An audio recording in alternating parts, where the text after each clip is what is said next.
Vizag IT capital of ఆంధ్రప్రదేశ్గా మారబోతోంది. ఇప్పటి వరకు ఒక లెక్క, ఇప్పటి నుంచి ఇంకో లెక్క అన్నట్లు టీసీఎస్ రాక గేమ్ చేంజర్ కానుంది. దేశంలోని అతిపెద్ద కంపెనీ విశాఖలో అడుగుపెడుతుండడం ఐటీకి బూస్ట్ ఇవ్వడం ఖాయంగా కనిపిస్తోంది. ఇదే ఊపుతో మరిన్ని ఐటీ సంస్థలు సాగర్ నగర్ వైపు చూసే ఛాన్స్ ఉంది. ప్రభుత్వ కృషి ఫలించి అన్నీ అనుకున్నట్లు జరిగితే విశాఖపట్నం ఐటీ హబ్గా ఎదిగి తీరుతుంది. వైజాగ్ ఆర్థిక రాజధాని విశాఖను ఐటీ డేటా కేంద్రంగా అభివృద్ధి చేయాలన్న రాష్ట్ర ప్రభుత్వ ప్రయత్నాలు సానుకూల ఫలితాలు ఇస్తున్నాయి.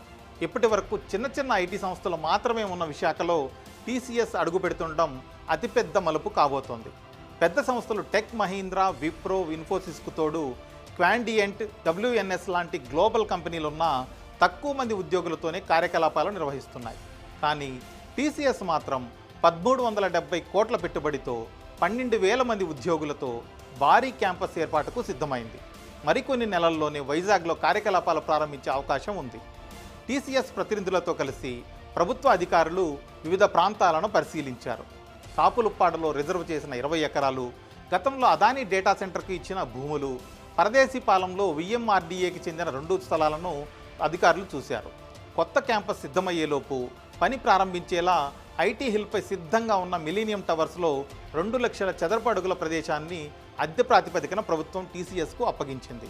సంస్థ వినతితో మిలీనియం టవర్స్ను SEZ నుంచి డీనోటిఫై కూడా చేయించింది.